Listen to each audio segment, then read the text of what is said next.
This is the plum fort.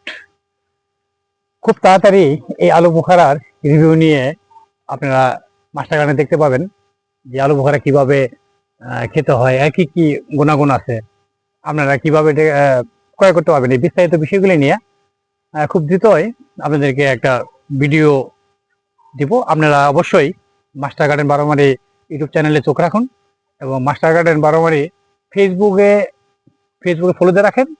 সর্বপ্রথমই আপনার কাছে পৌঁছে যাবে আমাদের এই প্লাম বা আলু বোখারার ভিডিওটা।